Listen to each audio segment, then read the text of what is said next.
এক ভদ্রলোক তার এলাকার ইমাম সাহেবকে তার বাড়িতে দাওয়াত দেয়। ইমাম সাহেবও দাওয়াত গ্রহণ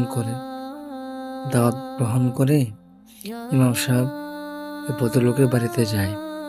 যাওয়ার পরে ওই ভদ্রলোক তিনাকে একটি ঘরে বসার জন্য বলেন। তিনি ওই ঘরে যান, সোফার মধ্যে বসেন।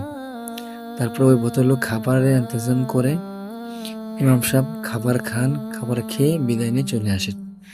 ওই ভদ্রলোকের ছেলে কিছুক্ষণ পরে ওই রুমে যায়, যে রুমে ইমাম সাহেব বসে খাবার খেয়েছিলেন। তো গিয়ে ওই সোফার দিকে তাকায়, যে সোফার মধ্যে ইমাম সাহেব বসেছিলেন। তো ওই সোফার মধ্যে ওই ছেলেটির কিছু টাকা ছিল। ছেলেটা তার বাবাকে বলতেছে, বাবা, এই সোফার মধ্যে তো কিছু টাকা ছিল, টাকা গেল কোথায়? বাবা বলতেছে, এখানে তো আর কেউ আসে নাই, টাকা দিবে কে? তুমি অন্য কোথাও রাখছো কি না, তুমি দেখো। ছেলে বলে, না, আমি এখানেই রাখছিলাম। কেউ কে আসে নাই? বলতেছে, কেউ তো আসে নাই, অন্য কেউ? তবে আমাদের এলাকার ইমাম সাহেব তিনি আসছিলেন। ছেলেটি বলে, যেহেতু তার বয়স কম, ছোট, সে বলে, আপনি ইমাম সাহেবকে জিজ্ঞাসা করেন তিনি নিচ্ছে কিনা। তার বাবা বলে, না, আমি ইমাম সাহেবকে জিজ্ঞাসা করতে পারবো না, তিনি জিজ্ঞাসা করেন নাই। এভাবে 1 বছর অতিবাহিত হয়ে যায়। 1 বছর পরে ইমাম সাহেবকে আবার দাওয়াত দেওয়া হয়। ইমাম সাহেব আবার ওই বাসায় যায়। যাওয়ার পরে যখন ওই ঘরে ওই সোফার মধ্যে বসে, তখন ওই ছেলেটা গিয়ে ইমাম সাহেবকে বলে, আপনি কি গত বছর আমাদের এখানে আসছিলেন? তিনি বলেন যে হ্যাঁ। তখন ছেলেটা জিজ্ঞাসা করে, গত বছর এই সোফার মধ্যে কিছু টাকা ছিল, আমি রেখেছিলাম, তা আপনি কি কিছু টাকা দেখছিলেন, পাইছিলেন? তখন ওই ইমাম সাহেব কান্নাকাটি শুরু করে দেন। তিনি চোখ দিয়ে ওই পানি পড়তে থাকে। ছেলেটার বাবা আসে, দেখে ইমাম সাহেব কান্না করতেছে। ছেলের প্রশ্ন শুনে বাবার মনে সন্দেহ জাগে, ব্যাপারে কি, তিনি কেন কান্নাকাটি করতেছে? তখন ইমাম সাহেব বলে যে, ভাই, আমি আপনার ছেলের প্রশ্নের কারণে কান্নাকাটি করতেছি না, সে বলছে দেখে আমি কান্নাকাটি করতেছি না।